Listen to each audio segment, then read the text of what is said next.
Boy, was I wrong about this one. Team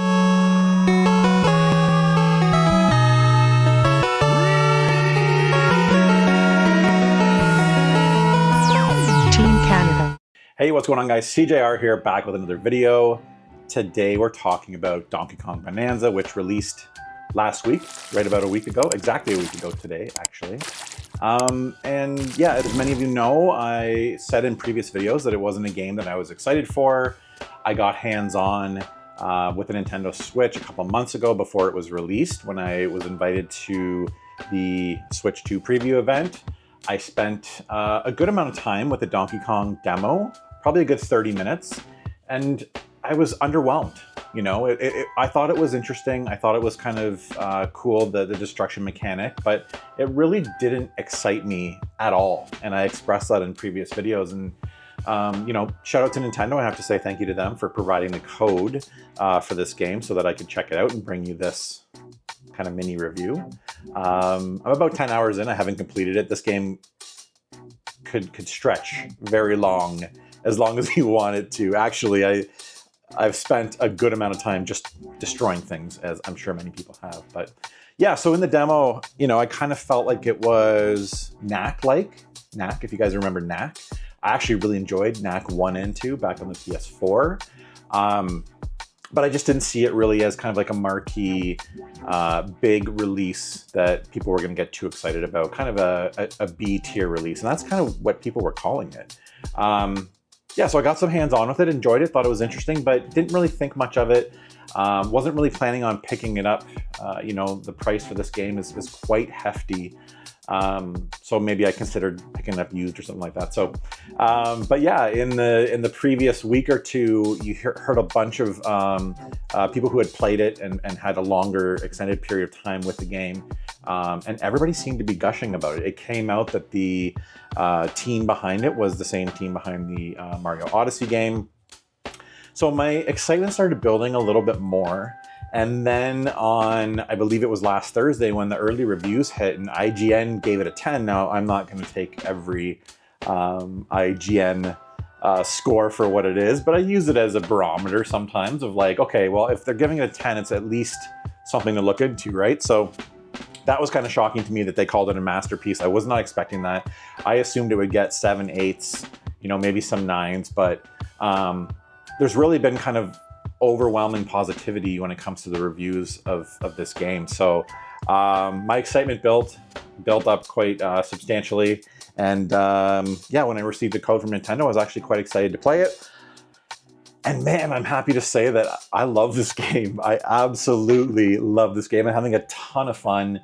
I would best describe this game as a mix between, it's got a little bit of Knack in it. Let me think here. For those of you who may remember Red Faction Guerrilla with the destructible environments. Of course, it's got a lot of DNA from the Mario Odyssey games. It feels a little like a touch of maybe the worlds and the terrain at times feels a little bit like the Breath of the Wild New Zelda series. Yeah, so the one other game that really kind of made me really think about, oh, this is very much like this game. Basically, I spent a ton of time just destroying environments, and you really get kind of caught up in smashing everything, trying to clear out a certain area to get to all the collectibles, which there are a never-ending sea of collectibles in this game. If that's your thing, it'll scratch that itch. But it felt a lot like Power Wash Simulator.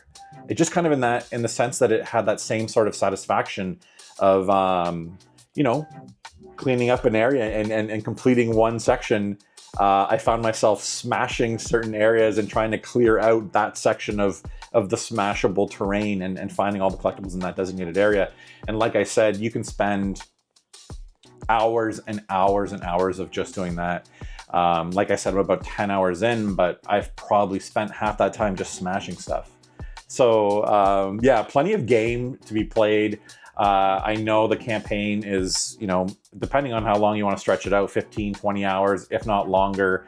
I think you could be collecting bananas and gold in this game endlessly. Gold itself kind of regenerates, so you can kind of never stop collecting that. So there's definitely a lot of meat for, here in Canada, the game is $100. I think it's a $70 game in the United States. I will say that, you're getting good value for your money here, as much as I hate to say that, with the new price of these games. Yeah, just pleasantly surprised. Starting off with the story, I don't know what's going on, to be completely honest with you. You have a little creature on your shoulder that, spoiler, eventually turns into Paulina. Anyways, I've already lost track of the story. It's your run-of-the-mill Nintendo video game story of someone's trying to destroy the planet and you're trying to stop that. Yeah, the characters are cute. The character design is gorgeous. The graphics themselves are fantastic. Now, there is a bit of issues with slowdown. I've been playing a lot on the handheld, and I have noticed in intense Smash sessions, there will be a little bit of chugging, but nothing that makes the game unplayable or is too noticeable. It certainly doesn't hurt the experience one bit for me when it comes to the performance. The game looks absolutely fantastic on the big screen, but like I said, the circumstances that I've been in lately, I've just been playing it remotely. Just went on a vacation and I had to actually sneak off to play the game often. Yeah, I'm just gonna go lay down, I'm gonna take a nap, and I was in there playing Donkey Kong. I couldn't put it down. So yeah, the gameplay itself is absolutely fantastic. It's made by the Odyssey team, so there's a ton of new mechanics that you learn throughout the game. Just traversing the environment in multiple ways, whether it's jumping, dive rolling, or surfing on the terrain itself. Fantastic. Really good 3D platforming sections, but it has an element of you can do things in multiple ways. There's no set way to do things most of the time. Maybe you're smashing your way, you're double jumping your way to something, different ways to defeat enemies. So I like the unpredictability and the variety of the gameplay and the levels themselves. So the game itself is divided in sub-layers in terms of levels, and there's some pretty good varied environments, a lot, featuring water, vegetation, rock, desert, lava, basically everything under the sun. So the environments themselves are extremely varied. I would say the same, maybe the enemies are decent. I will say that this is a very easy game. In my 10 hours, I feel like I haven't really been challenged all that much. If you're looking for a Dark Souls type of challenge, obviously you're not getting that with Donkey Kong Bonanza. But yeah, I'm just really excited, and I found myself just really enjoying this game and smiling while I was playing it, and just, I don't know, it's pure Nintendo. It's pure Nintendo platforming, pure Nintendo level design.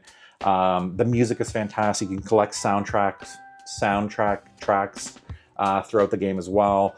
Really well done. Sound design is something that I've really come to appreciate over the past few years. Game soundtracks and stuff like that, with the Breath of the Wild soundtrack, that really kind of blew my mind. As I get older, I appreciate those sort of things, and maybe it's from being a movie buff and a music guy that, yeah, I don't know, I just love the soundtrack of this game. I haven't had a chance to play the multiplayer aspect of this yet, or I can't really speak on that, but I've heard it's kind of pretty simple. A lot like Mario Galaxy, in the sense that the second player controls Paulina, or the little sprite star guy from Galaxy. So yeah, I haven't really messed with that. I toyed a little bit with the sculpture art thing. It's kind of built into the game. You can kind of paint and sculpt heads and other things. Yeah, so it just an added little bonus to the game, a little time waster. The one thing I did notice in the environment that I didn't touch on was I love the ability to pick up a piece of the environment and throw it, and it would stick to other pieces of the environment. So you could essentially build, in some moments you could build a land bridge, or throw a chunk of mud, and if it's an area that you couldn't reach by a jump, you could extend that area and then climb up it, if that makes sense. So little things like that take time. Many people will play this game and not even ever discover or use any of these mechanics, many of the mechanics within the game.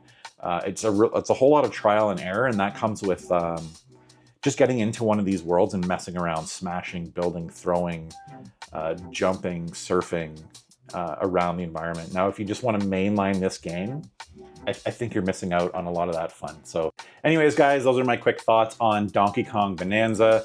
Pleasantly surprised and really, truly happy that I was wrong about this one. Absolutely loving this game. Highly recommend that you check it out for yourselves. Thank you so much for watching. Until the next episode.